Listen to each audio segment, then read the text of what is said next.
Hello, everybody, and welcome to today's very special webinar, March Madness. I don't know if anybody's following the NCAAs, both men's and women's basketball. Very exciting stuff going on. Some records being broken and such. In our area, Albany, we have some pretty high-profile players coming. Caitlin's going to be here, and that's a very hot ticket in Albany. But anyway, we're not just talking about madness on the basketball court. We're also talking about some of the chaos that happens in transportation departments. And so we want to talk to some seasoned veterans. And we also have somebody who's a kind of a relative newbie to the transportation department. That's intentional, to hear about just what kind of changes they're facing, how they deal with it. And, he's gleaning things from others, but I think we did a dry run yesterday, and we all learn from each other. That's the reason why we do these webinars. So without further ado, I'd like to welcome our Transfinder's President and CEO, Antonio Civitella. Tony. All right. Good morning, everybody. How we doing, Rick? Doing great. Speaking of chaos, we always have to deal with changes and of course be able to adjust in any given moment here. Just trying to get myself set up, and apparently I must have typed my password into my laptop incorrectly 3 times in a row, and it was not the caps lock. I think I know better than that. I'm not that much of an amateur right there, but something happened. Something, right? Maybe my keyboard is stuck because when you type in password, you don't see it. Locked myself out of after 3 times. I'm calling, of course, Rick, you get like a message, hey, I locked my computer, can you reset my password? That could just be anybody saying that, right? So like, oh my gosh. So I had to remember what's the keyword to give to everybody in technology. That way they could, it's not somebody just saying, hey, I can't get in, can you just reset my password to ABC123? Let's not fall for that kind of stuff, guys, everybody out there. But yeah, things have changed. We have to always be prepared for changes, and it's really the name of the game what we do here on a daily basis, especially when we're working with so many clients, and all of you are working with so many parents and students, the drivers, and your executives team that is asking to do a lot more with potentially less money and definitely less staff. We know that. So that's constantly, we're all challenged to make sure we get by, and we have a great panelist we put together here today, and we're going to hear how they deal with what happens on a daily basis, how they actually run their operations and not knowing what's going to happen. But we talk about dashboards, and Rick, we talked about what's next versions of our products, and we're always looking at what's a cool dashboard, what really keeps everybody up at night. And I think we came up with something really cool, and I think everyone's going to benefit from this. And I know, and if you got some comments, please send them over so that way I could respond to you guys' questions and so forth. But I tell you one thing, that what we all want at the end of the day, you want a countdown of how many students are left on a bus until there's 0, like no more kids, right? They're all got dropped off if they're supposed to, and then the last bus to get back to one of your lots, right? Your garages and your yards. Some of you have more than 1 yard, and so that's like a successful day. And those are the things that all that chaos, and at the end, that's really the success, that we get everybody home, that we get all the buses back to the yard. So I think that's always part of as much as chaos is out there, that at the end of the day, that's what we have to solve. So we're excited. I know everyone asks, these webinars are always recorded.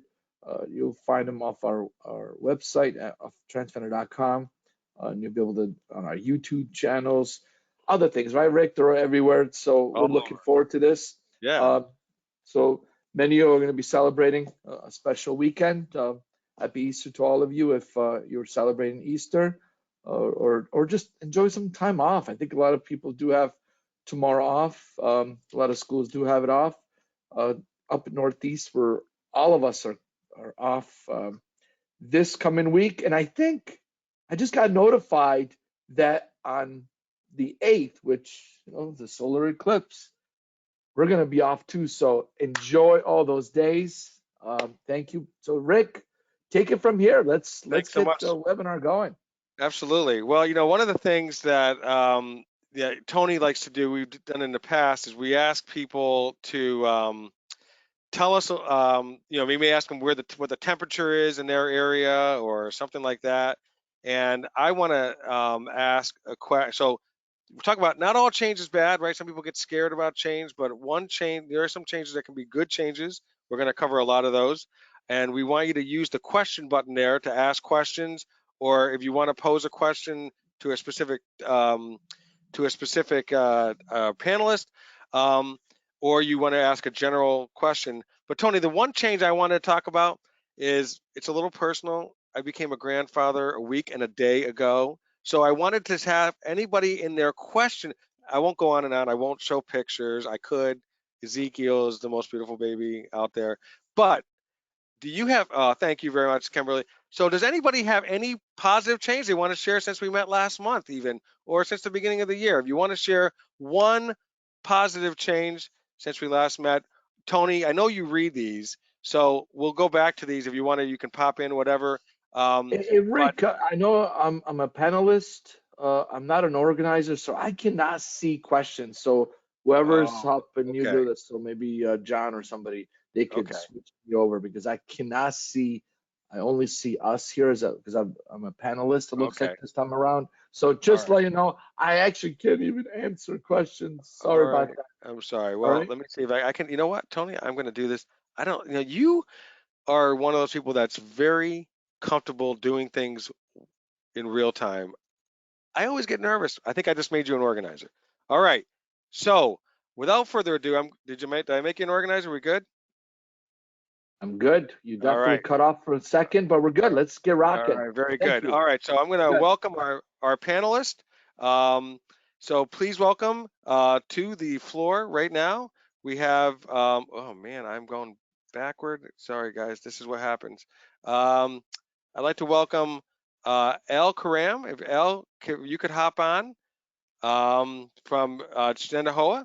We have Joe Carlson, Leah Haven, and Michael Hamstra. And I'm going to let them tell you a little bit about them, a little bit about their districts and their career paths, a little bit about how long they've been where they are and their role. And then we're going to get into really what they've faced on a daily basis, changes, how they adapt to it, how they prepare in advance for it, but also we were just talking about this, how they literally are part of that change agent as well. So it's not just about being reactive, it's very much about leading the charge in some of these changes as they see it.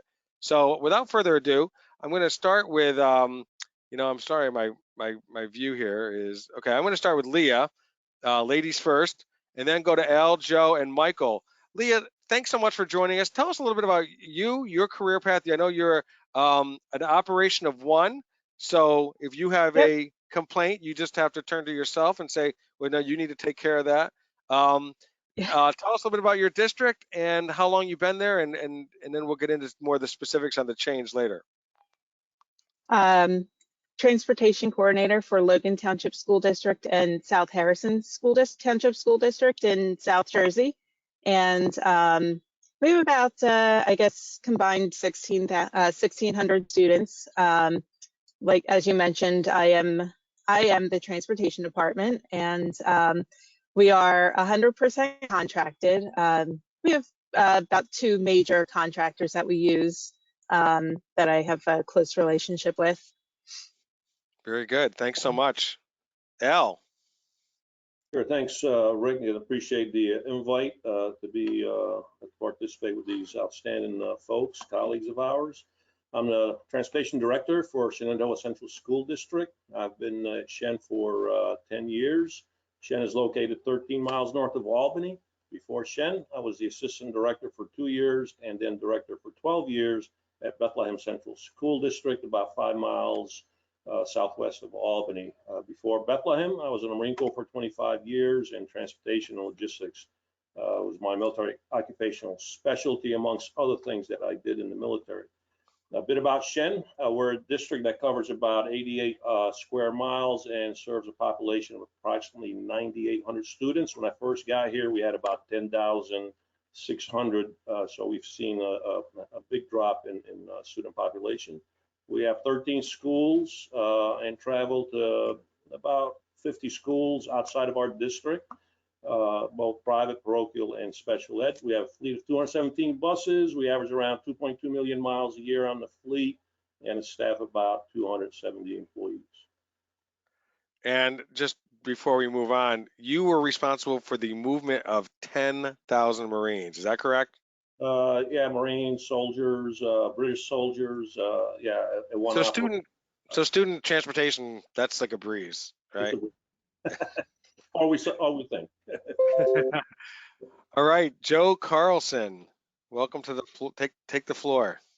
Oh, thank you. My name is Joe Carlson. I'm the Director of Facilities and Transportation at Kittatinny Regional High School in New Jersey. I am the new guy, as Rick mentioned. I've only been doing this since August. Still don't know why I'm here, but I think it's going to go all right. Most of our buses are contracted. I have 2 routes that I run with in-house buses. Got about 800 students here in the district. Very good. Thanks so much. And last but not least, Michael.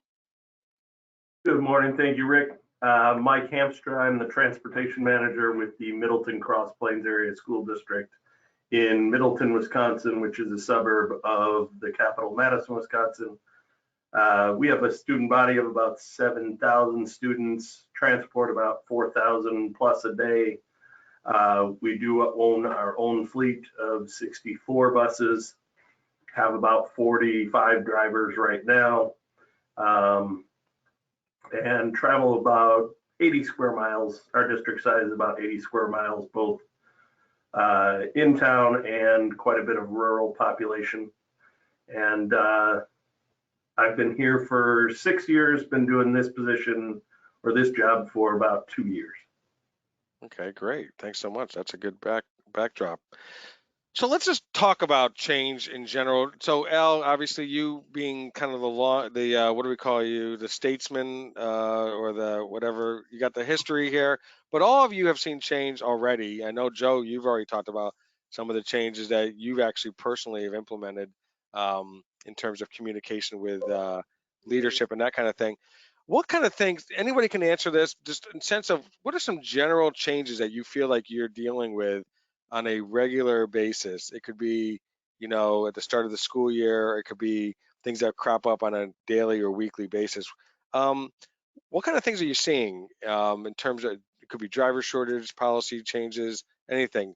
I'm going to start with you, Al, because you actually you helped make a change in even like you talked about the role of attendance. You talked a little bit about how you made some change. You brought up some changes there that you implemented. Yeah, so actually this was a state change that came about back in the mid-2000s where the role of the bus attendant and the bus monitor was actually codified in state law and regulations on the SED side of the house at Education Department, which I thought was a very, very important step.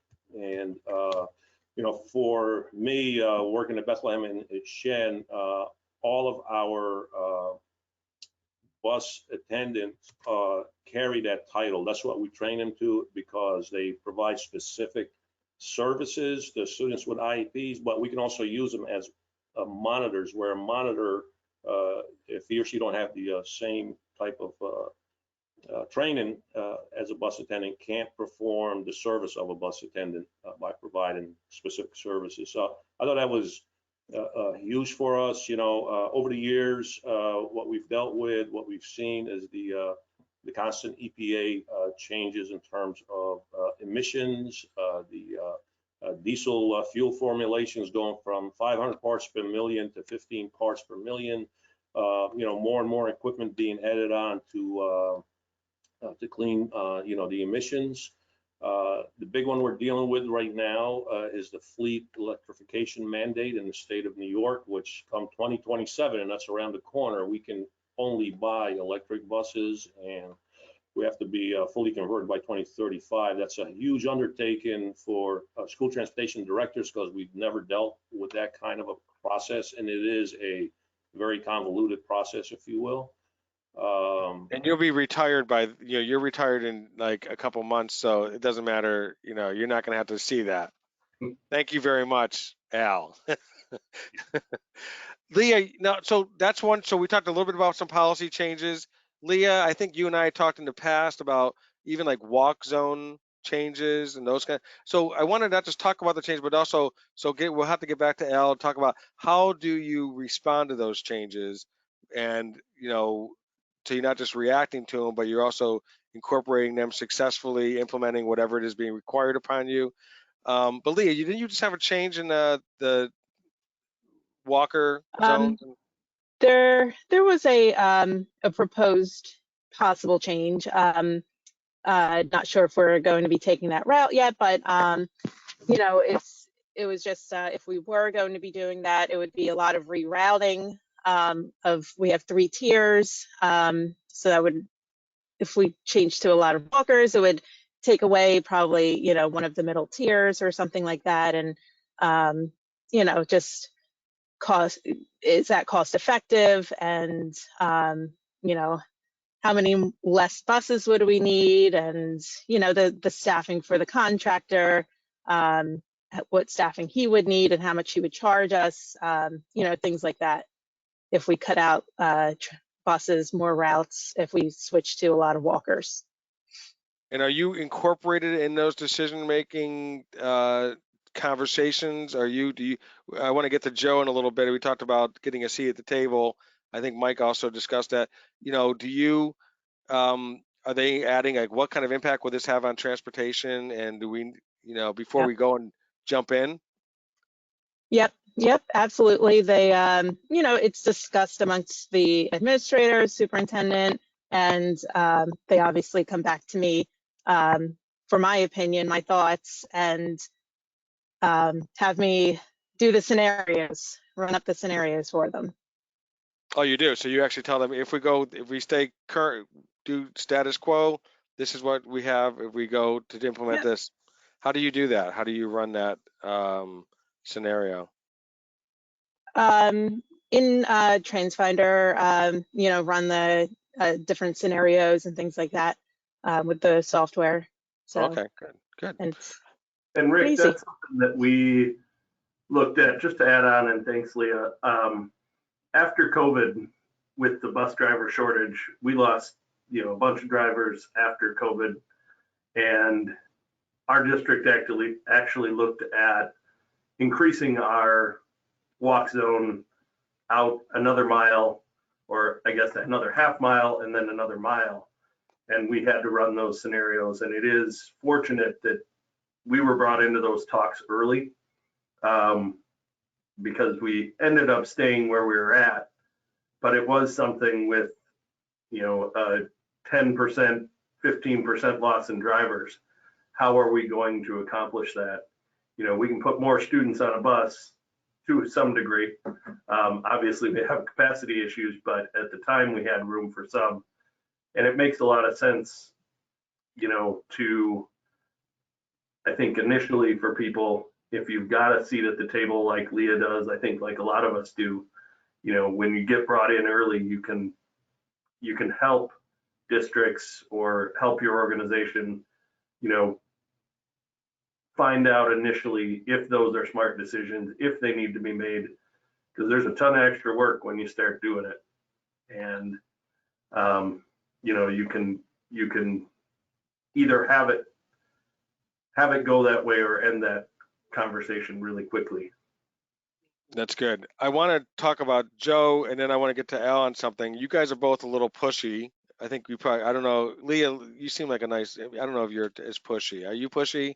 And you just have a softer veneer, maybe, but, or I'm not pushy. all right. A little bit, maybe.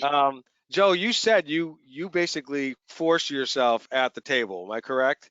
And tell me a little bit Yeah, about that and how number one, how did you do it? So people who are watching literally would like to know specifically what did you do. So don't feel like you're getting too into the weeds. What did you literally do? And then Al, I want to talk about that little dotted line that we talked about. I don't want to give it away. I'll let you do that. But tell me a little bit about how you forced yourself, because new guy, had facilities, super comfortable with the facility side of things, transportation. Hey, you said to us yesterday you're doing two jobs. Not you used to have one, now you got two. So I don't know. Are you collecting two paychecks or maybe not? Uh, I so don't go think ahead. Go ahead, Joe. Yeah, so I have a special relationship with Kittatinny. I went to high school here 20 years ago, graduated, and kind of left and never came back.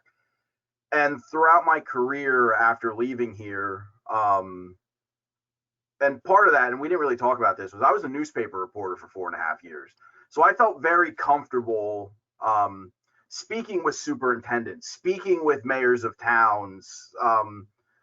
So I was never really intimidated by them because I was always in their office doing a story, doing something, talking to them on the phone. So when I got into schools on the facility side, I kind of just had that natural, okay, it's another superintendent I'm talking to. And I came from larger school districts than I'm at now. So we always would have a monthly or a weekly meeting with the school I was in administration.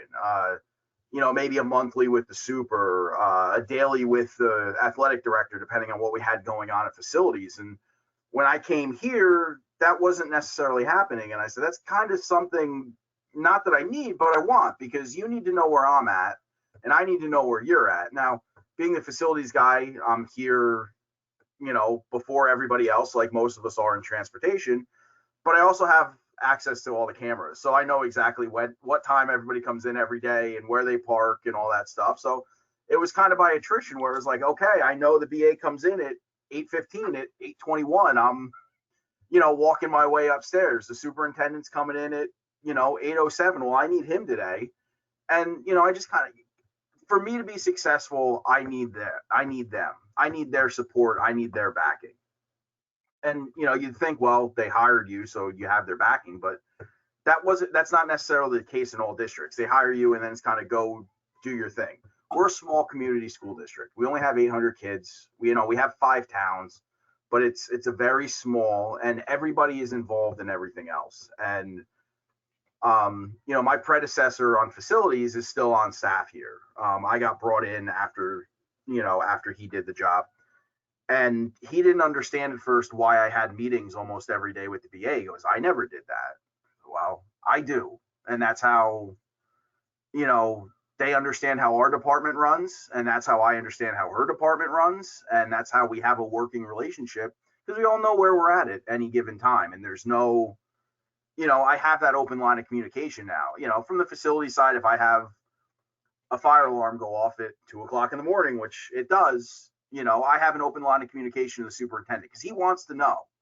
Whereas, that's kind of intimidating to call the superintendent at 2:00 in the morning and wake him up, say, hey, there's nothing going on, but I got a fire alarm. Just, I know you want to know, here you go. But I was very lucky that I did have that 4-year kind of sojourn as a newspaper reporter that gave me the comfortability, of speaking with people in higher positions than I was. I didn't know that, so I was a reporter for almost 30 years, and I totally. So yeah, you just learned. Then that's where the pushing this. I mean, I think everything was my business. When someone says that's none of your business, I'm like, really?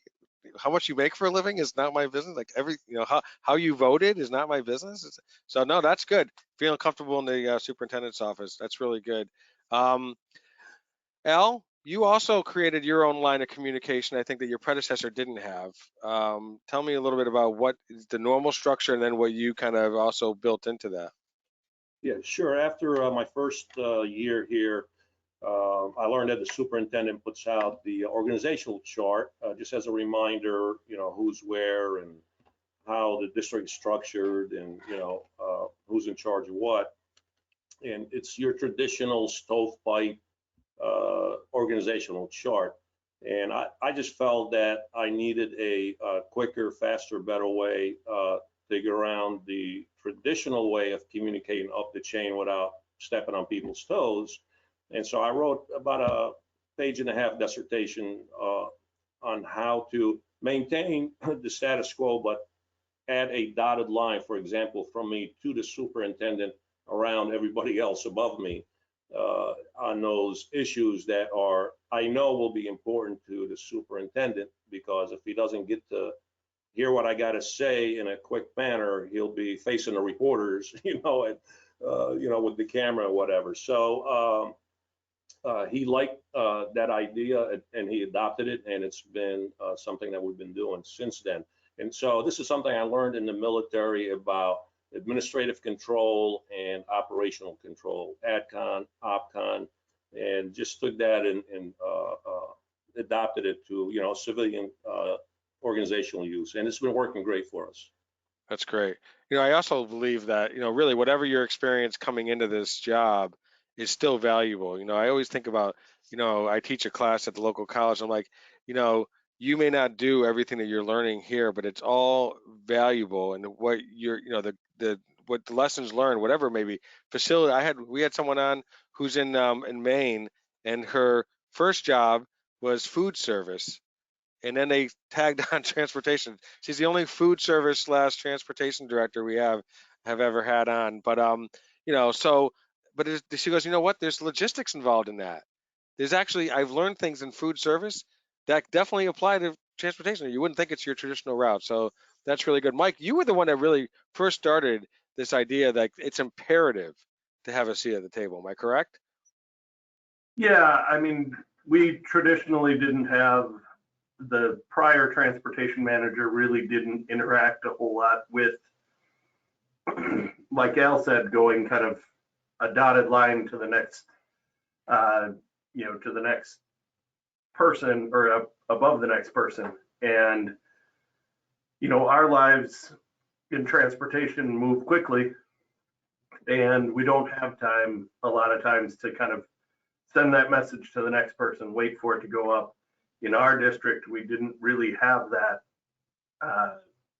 We didn't have a path to get to the top, and I saw it as something that was important, and now we are using that. I have a direct line to the superintendent and to my superintendent of operations, because those are the people that I need answers from.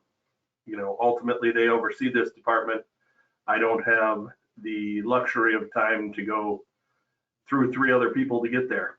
And yeah, I implemented that when I started here. One, the nature of my taking over this position required it, because I was new, and it was a, you're doing routing and dispatch right now, and tomorrow you're the transportation manager. I need some answers, and I need to know, I don't have that luxury. So yeah, I was kind of forced to do it, but I'm glad I did, because now those lines are open. That's and great. Whether it's me or the next person in line at some point in life, they've got that channel open now. Yeah, like Al's successor will have that line that you already created. Leah, Right. I want to talk a little bit about change in personnel a little bit, because you have had a change, and this might, and I want everybody to think about this. So feel free to chime in as well. You had a change with the business manager, I think, and so how you dealt, right? And so how you dealt with certain. I'll let you kind of tell the story, but it changed how you approached certain situations. And how do you change? How do you adapt to that type of change? Changes not just in the number of personnel, but just maybe this person's skill set is different, or they've realigned their job duties now, so that person doesn't do certain things, and somebody else has to do that. Just are there any tricks to adapting to that? But Leah, maybe you can spell it out a little more. I kind of just hinted at it. Yeah.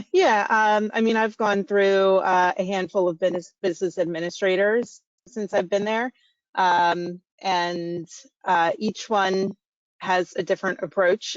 Some more hands-on than others, and you just learn their style and just kind of learn what you need to take care of yourself or what they want to take care of. And, you know, if they don't want to be involved in certain things, you go straight to somebody else for certain things. And you still keep them informed and of everything going on, but some are less hands-on, some are more hands-on. You just learn their style and adapt to what they want and what their needs are, and you know, and you know what you need, and you know who to go to for those things. So what did you do? Like, what is like a trial and error? Like, you go to them with what you would do with the other person, and then if they go, I don't do that, then you go, okay, I just learned a new lesson, or do you have a sit down when they first start the job and say Yeah, expectations, or for me, yep, for me, I always do sit down with them and say, look, this is what I've done in the past, and you know, how would you like to handle things like this? And but a face-to-face sit down with that person is probably the best thing to do. kind of more preemptive approach? Oh Anybody yeah. else have any thoughts about that? Changes in personnel and how you approach that? Yeah, Rick, I'd like to jump on that. So one of the things that we talk about here in our district is take advantage of when there's movement in personnel, people retiring, resigning, what have you. And so you have an opportunity to redefine that position, redefine the job expectations, what have you. And that's what we've done here in my department. We've realigned different positions. So that there's no more, well, I only do this and the other one only does that, and made sure that the job description has the kind of language that we want. Should there be any conflict in the future, we go back and we point to it to say, this is what we talked about, this is what we hired you to do, and this is what we expect of you to do. So we're able and have been able and have done so, built redundancy both on the dispatch side, routing side of the house, as well as on our caller personnel side, where we take care of payroll and attendance and all that good stuff. Have a lot of redundancies built. I have confidence in any one of my team members when the other one is missing that the work is going to get done because we've cross-trained, the expectations are the same, and these people, once they come in, they don't know the old system. What they know is what we've created and what we want them to do. Good. Yeah, Joe, you had a little bit of an issue, right? I think you said some folks have said, "Not my job, not my problem," something like that. Is that how? Am I misquoting? I used to be a reporter. I'm hoping I'm quoting that correctly. But Yeah, sometimes that happens. It's, you know, when you go through change and things have always been, the majority of my staff, and this is again on facility side, you know, transportation, it's me and my assistant, and we both came in brand new, and I have two drivers who have been here for many years, and they're awesome. But yeah, on the facility side, I came in, and the average length of time they've been with our district is like 15, 17 years. So you kind of come in and you say, okay, well, this isn't necessarily working the way it should be. I understand for where you guys, this seems great. Everything's working the way it's been, but when you've been outside, it can be more efficient. Things can change and can be done a different way. It's not seen because it's working, you know, in here where you've all been. You have to try and figure out a way to I think we were talking about, empower them to make their own decisions, to, you know, be able to do that work without, you know, you looking over your shoulder. I've never been a micromanager. I have my own job to do that has a lot of stuff that has to get done every day, as we all do. I can't be over 13 people's shoulders every day saying, okay, that hallway needs to be swept, that faucet needs to be fixed. That you guys kind of have to, you know, figure out, well, that's not my job to figure out what needs to be done. Not sorry, guys, we got to work together. This is a team effort. You know, it's only so many hours a day, and most of us who are probably in this webinar are using most of that. There's not too many free ones out there. That's good. Yeah, I think Al, you mentioned that added line on job descriptions and other duties that may be assigned or something like that. Right. That's correct. You kind of hinted at it, Al. We talked about a little bit about succession planning. I think several of you mentioned having a folder. I wish I'm looking through my notes and I can't find it. You had a cool name for a folder. Turnover folder. Turnover folder. And I think somebody else had another folder that is similar. Anyone who help me out here? But so tell me a little bit about that. And I can't remember who it was. Michael who had that similar thing.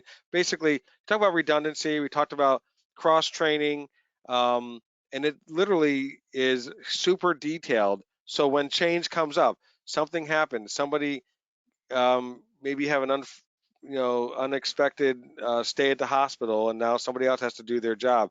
You have that kind of ready to go in that case, correct? Yeah, so what we did, again, a couple of years after I got here to Shen, you're sitting in meetings and you hear so-and-so is retiring after, a couple of decades, and they leave, and then, oh my God, the roof falls down, and people don't know what to do because that corporate knowledge had walked out, and now whoever's taken over, they don't know the points of contacts, they don't know the day-to-day tasks that needs to be done, reports, the yearly reports, or how even to go about doing some of those, because this is a school district, and you get people that come in from other occupations, not necessarily the educational realm. So I introduced the turnover folder concept, which we use in the Marine Corps.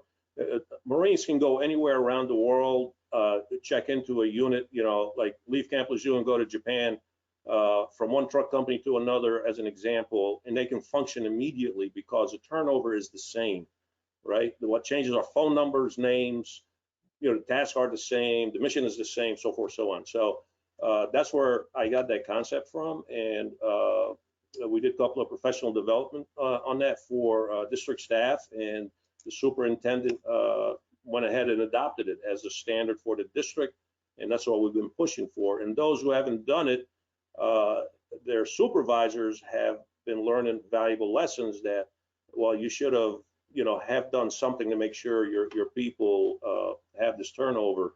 On my staff here, every office person that works in the transportation department has an electronic turnover folder that is live, that they keep up to date, and I have access to it. I check it at my at my whim. And part of that also is the succession planning, so that I don't care who's leaving. God bless them. They want to retire, move on, get a job somewhere else. There's a plan in place on how we're going to backfill, without batting an eyelash. You identify people, you mentor people, you bring them in, and you show them how to do different things to give them those skill sets that they need once they apply for that open position. So we've been doing that as well for the past several years and been successful at it. That's great. Anybody else want to weigh in on that? Yeah, I think what we had talked about is procedures and processes is new in our building, if you will. When I took over this position, there really wasn't a organized procedures and processes document or documents, and we have since kind of looked at scenarios, whether they're winter weather policies or accident processes, people leaving, whatever they may be, building evacuations, having those procedures and processes documented and available for anyone. Again, like Al said, he's leaving after a long time. Somebody's got to take that over, and he's got his turnover, folder. But the next person that comes in from a different district may have different processes and procedures from where they came from. Having all of that documented and available makes that transition a whole lot easier for new employees, but also on a day-to-day basis when things happen. There's a reference, and at a district level, anybody, in the kind of organizational tree higher than me, has access to those documents. They can look at procedures and processes. If it's the superintendent for any building, but specifically now they have, access to what are the processes and procedures at transportation. If there are changes that need to be made, they can look at that folder and decide, do we need to sit down and make those changes? That's great. Whatever your district is doing. Like for me, and I really appreciate what Michael's saying about process and procedures. You got to have them. So like one of the things I experienced both at Bethlehem and here is that, removing snow from the buses and clearing the compound, it was always chaotic, right? But put a plan together. What you going to do if it's a 1 hour delay, 2 hour delay, 3 hour delay, or a closure, right? What is your plan? How are you going to attack that and still, send buses out if we're doing a delay? So we actually put a plan together for the department, and it kind of like got rid of 99% of the questions that are always asked, during the snow event. And we shared that plan with grounds and maintenance because they're part and parcel of the snow removal for the district, where we concentrate just on the buses in the compound. So something as small as that, you put that process in place, you become very quickly very efficient. We went from 10 hours a day cleaning 217 buses. We can do it now between 5 and 6.5 hours. It depends on how many, how deep the snow is, but it goes pretty darn quick with a whole lot less labor than what we used to have. And that plan to me is a lifesaver. I just want to touch base. Al had brought, we're talking about these succession plans, but even in the near term, not necessarily somebody leaving, but somebody, we all work enough. We all deserve our time off. You have a sick kid, you take a day off. We need to have these plans in place so that our departments can run if we're not here and we're not taking phone calls all day. I have a 3-year-old, when I got to take him to the doctor, I can't be answering phone calls while I'm trying to figure out why he's coughing and screaming and all that. And we live in a very, the whole thing is changes. And we've all seen it throughout our careers. We can all run, we can run our departments, through our phones, everything. If we're doing it and making everything digital, Al, you brought up, things are digital now. I'm in the process because everything was done on sheets of paper and everything. I'm probably 85% of the way there, but I don't need to be sitting in this office. I can be out, and still run the department from, my home an hour away. I can do it from, if there's an issue, I can log on, and Transfinder is great with that. Not that this is a pitch, but everything's right there on the computer and I have access wherever I am. I can look up what my routes are doing, what my, Stop, Joe. Stop. The technology that we've been provided, whether it's Transfinder, it's Google Docs and Google Sheets. I can leave here and my BA can call me, when I'm 5 minutes from home and say, Joe, I got a question about, what the cost is on, Route K12. Teresa, give me 5 minutes to get my driveway. Get in there. Okay, it's, XYZ. That wasn't the way that it's always been. Right. It used to be, I'm sure, let me grab my folder back here and pull that up and look and see, Now we're fortunate we can do it anywhere. My district's been receptive to going more digital and using the cloud and Google Docs and things like that. Not all are. No, but you can't see my boss right now because he's blacked out, but he's probably grimacing that you're not using Form Finder. But we'll talk about that later instead of Google Docs, which is free, by the way, free Partner Plus. You're making me think of something. So I'm a baseball person, and I used to coach Little League and up to my son in high school, and I used to always tell them that you should be thinking about what you're going to do if the ball comes to you.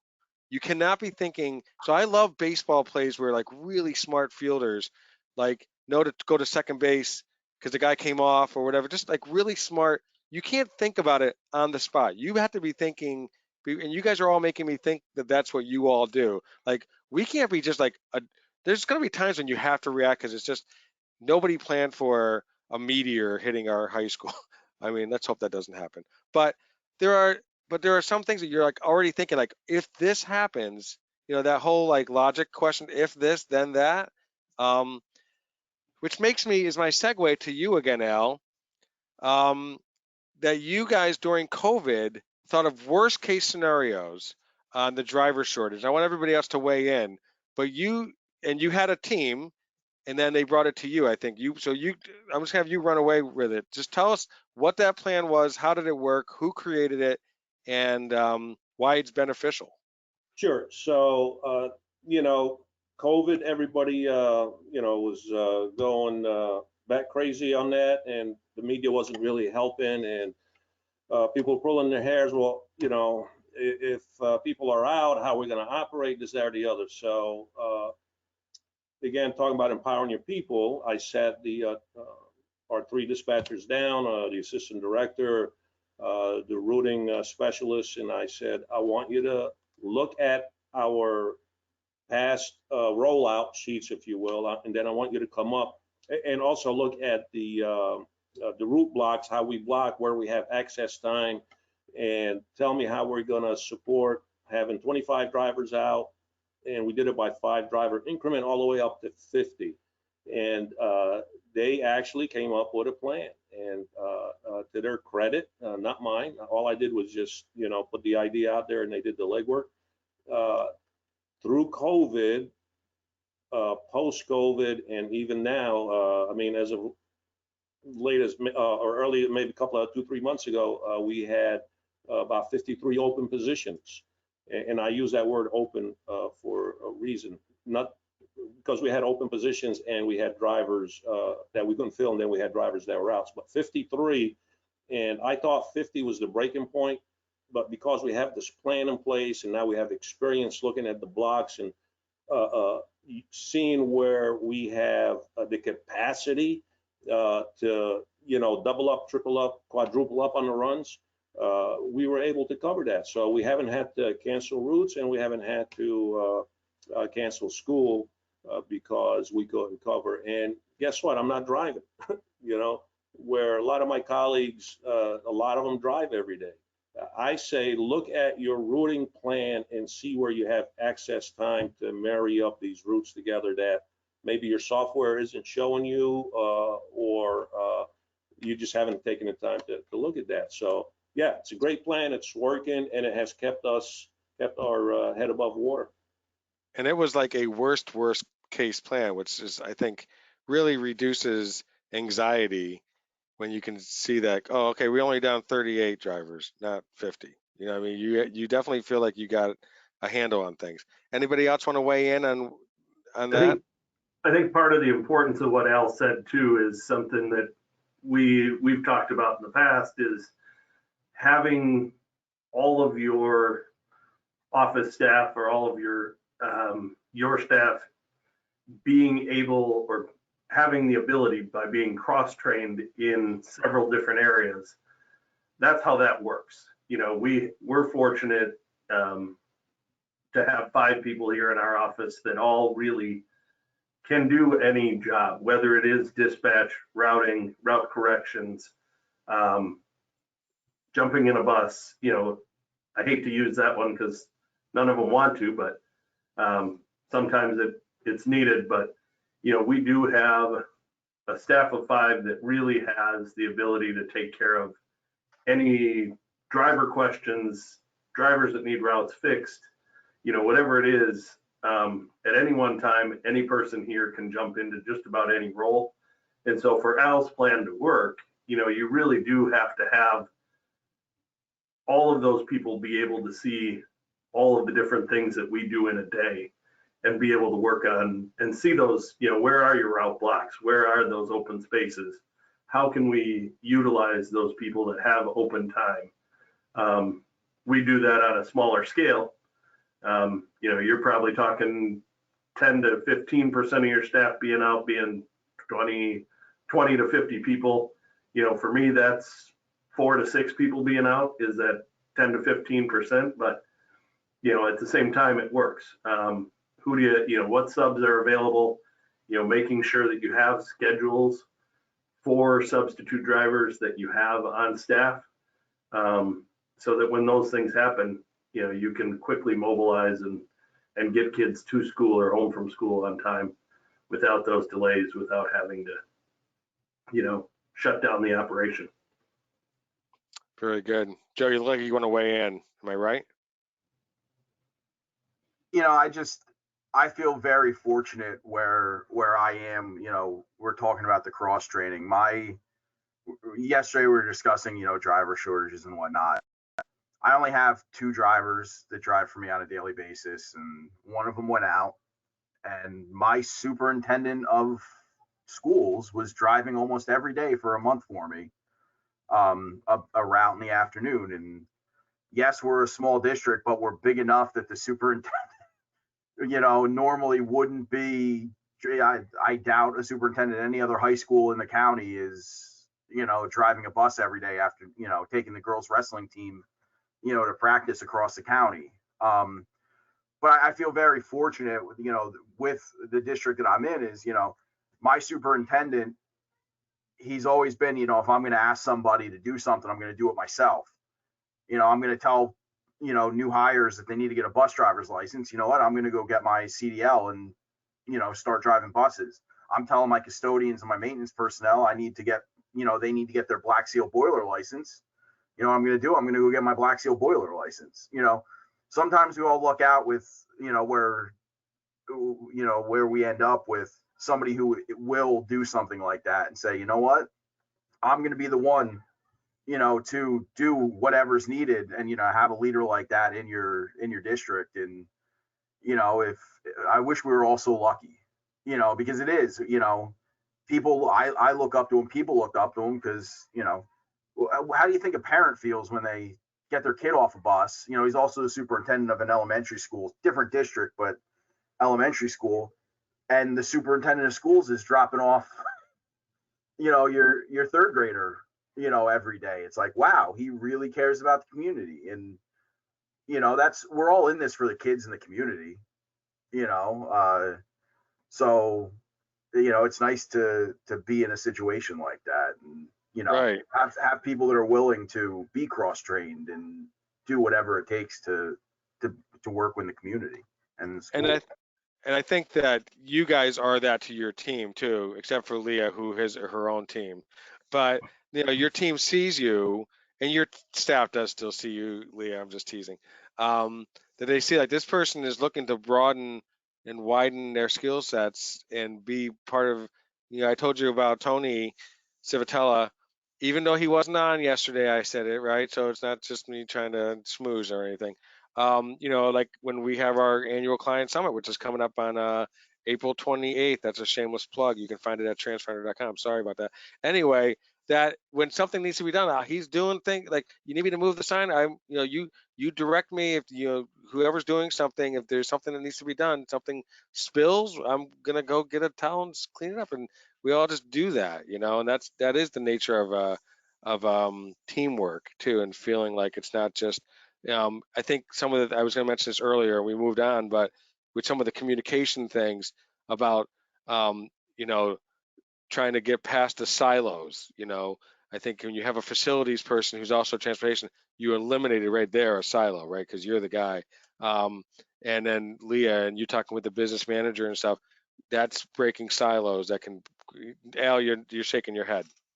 Yeah, so when we talk communication, and I just want to go back to the business official side of the house, I think one of the mistakes that we make in transportation market that is we kind of go in with feelings, right? We need more money, we need this, we need that, and you don't want to do that with business officials. Why? They understand numbers, and so I want to go. I think you know where my comments are going to go. You have to have data-driven decisions in order for you to manage your departments properly. If you are in my office right now, I can pull up a workbook, an Excel workbook. It will, make your eyes bug out. That's how much information. They want numbers. They want numbers, right? That's what they understand. So they understand numbers and they understand risk, right? So and numbers can show, you know, an example. Get your feelings at the door when you go up there. Yeah, this department is averaging around 70 accidents a year. We're down to, you know, knock on wood this year, less than 30 so far. And we've been able to maintain that the past 3 or 4 years because we use numbers to do a lot of different things, to also include giving us, instead of the 2 minimum mandated safety refresher a year, I wanted 4 more on top of that. And we use numbers to say, if you invest 50,000, this is what I can do for you, right? So, you know, we lessen the accident incident rate, which has an effect on how much we pay insurance, right? And, you know, accidents do cost you money at the end of the day. So they do understand numbers, and I'm a firm believer in collecting data, creating my own KPIs so I can, you know, benchmark against myself from year to year, not, you know, our operation. And it's worked well for me over the years. That's great. Yeah, I mean, the feelings thing, we talked about that. I mean, like you have, you just say 24 years of experience and you have some gut instincts, but you definitely have a lot of numbers behind it to support why you have that sense. So it's that experience that's built into the gut sense. Leah, you're shaking your head now, so I'm going to go to you, and then we're pretty close to wrapping up. I want to go around the horn with a takeaway, so please keep that in mind because I will ask that in a second. But Leah, you were nodding as Yeah. well. Yeah, no, I agree with Al. Definitely, if you need any additional resources in transportation, you have to have the numbers to back it up. You know, especially like when we were trying to do rerouting to decide if it was beneficial to switch some zones to walk zones. You know, you have to have the data to back it up if whatever you want to do. So I agree with that, Al. That's great. All right. Well, we are, I knew it was going to go by fast. It always does. I want to, actually, I should probably move my slide. Well, I'll do that in a second. Why don't we just have you guys all share a little bit about what's one thing. So we had a lot of attendees on today. What's one thing that you would want someone to either take back to their office or go back to the superintendent or just their own personal role, looking at their role as they self-assess, that you'd want them to take away? I'm gonna, we'll go with, let me see here. We'll just do alphabetical order here, I guess. Joe, this is putting me on the spot. Joe, Leah, Mike, and Al. Did I do that right? And then Tony, if you're still on, you can close us out. So I'm not going to do that again, the alphabetical order. So no, I guess it's Joe, Mike, no, right? Joe, Mike, Leah, Al. I'm sorry, guys. I only had 1 cup of coffee today. Go for Joe, it. one takeaway. I would just say keep the lines of communication open with your administration any way that you can. You need them, they need you. You know, things are changing, so time's got to change with them. But they got to be on board if we're going to make any significant change, and you know, going forward. Good luck, everyone. And actually, during our dry run yesterday, somebody popped in, and that was kind of a sign that you had changed the culture, right? Who was it that popped in? It was. Oh, that was my principal who popped in. And that was, you said that's a sign of what's right. That was a good thing. Absolutely. All right, Michael. Yep. Yeah, I couldn't agree more with Joe. Those channels to administration being open and accessible are probably the biggest thing that make my job easier. Also, you know, empowering your team, you know, whether it's your drivers or it is your office staff, you know, empowering them and allowing them to help you. And again, Al said it, you know, or I think Joe said it, you know, the superintendent being willing to drive, you know, same thing here. If I've got to drive, you know, I have to drive, but I'm willing to do anything that all my drivers are doing. If I can help out in the office, I'll do it. You know, empowering them and letting them see that you are there for them and with them, you know, really is what makes my job possible. Very good. Very good. Leah. Yeah, I think everybody's kind of got the same takeaway: communication. Make sure you have that communication with the superintendent, child study team, your business administrator. For me, I have to have really good communication with my contractors that I work with. And I help them out in any way that I can as well. So, yeah, just that communication is the biggest key. That's great. Al, you got to give us something outside of communication. I'm sorry. You got Sure. 3. All right, let me see if I can roll through this. So lives of our students are at stake. So safety for me is non-negotiable. It's okay to lean on others, and I'm talking about us as supervisors for support. We can't function to our full ability doing it all on our own. Safety, efficiency, and teamwork has to be the foundation and can't allow others to compromise that. Obviously, I'm sure we've all heard this cliche, we're all in it together. That's a true one, though. We are all in it together. Our colleagues, and I'm talking about bus drivers, mechanics, bus attendants, aren't just bus drivers in attendance. Many of them really have some accomplished background, and we need to share that with the outside world through branding of our departments. I force myself to be solution oriented, and I force those that work with me and around me to do the same. It's easy to complain, especially when you don't have solutions. Bring me the solutions and I will listen to you. Speak truth to power, one of the hardest things to do, but you got to do it, and advocate even if you are the only one, but always advocate based on facts, not feelings. Very good. Wow. I'm going to have to ask you to send me those bullet points when I send out a email. Seriously. That's good stuff. That's good stuff. That's a guy who's retiring and is contemplating lots of stuff, aren't you, Al? He had a column on LinkedIn that's worth looking at if you're on LinkedIn, about his 24 years and lessons learned. There's a lot there. Tony Civatella, close us out. Well, I got to tell you, one of my takeaways always as a leader, I do believe in standard operating procedure. That way, it's when we talk about the subway sub, it's always done the same way, no matter where you go. That's why you have these things. But as a leader, you have to be able to do it all. You're not supposed to be the expert, but you can't just say, I'm not going to do that. I'm going to hire people to do that. Typically, true, you're going to have professionals and they're going to be experts, but you got to be able to do it too. You can't just say certain things, but I'm not going to do it. So you have to set an example always. And then when things do happen, when it's chaos, people realize they're all going to get their hands dirty. You got to have a team. I mean, I got to super agree with everything you guys all said. The team is what we make. We dictate who's on the team. Culture is what we are part of.